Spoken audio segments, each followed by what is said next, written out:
미국의 정권 교체는 우리의 대일 외교도 바꿔놓고 있습니다.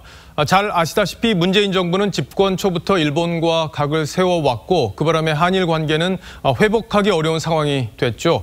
그런데 바이든 당선 이후 우리 정부가 일본을 대하는 태도가 많이 달라졌습니다. 지난주 박지원 국정원장이 일본을 찾아 스가 총리를 만난 데 이어서 문재인 대통령은 어제 화상회의에서 이례적으로 스가 총리에게 친근감을 표현하기도 했습니다.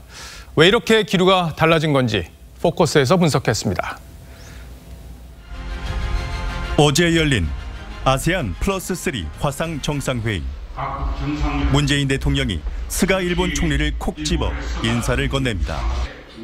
존경하는 의장님, 각국 정상 여러분, 특히 일본의 스가 총리님 반갑습니다.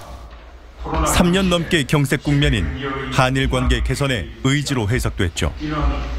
이런 모습은 문재인 정부 출범 이후 볼 수 없었던 장면입니다. 2017년 5월 문 대통령은 아베 총리와의 첫 통화에서 한일 위안부 합의의 정당성을 부정하며 신경전을 벌였습니다. 위안부 문제가 한일 회담으로 다 해결됐다라는 것은 그것은 맞지 않는 일이라고 봅니다. 最終的かつ不可逆的に解決されることになりました.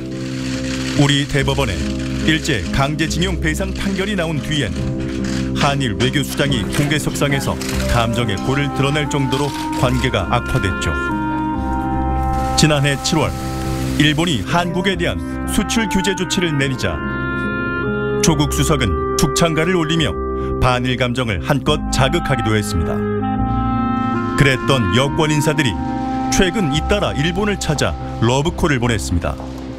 한일 양 정상이 해결해야 된다는 그 필요성에 공감하고 있고. 박 원장에 이어 한일 의원연맹 회장인 김진표 의원도 스가를 만났습니다.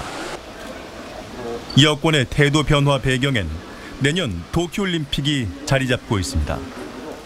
동경올림픽을 계기로 한국과 일본의 사회 각계각층이 교류 협력을 더 활발히 해서 문 대통령은 재작년 평창 동계올림픽을 남북관계 개선의 지렛대로 활용했습니다. 당시 백두혈통으론 처음으로 김여정이 남한을 찾았고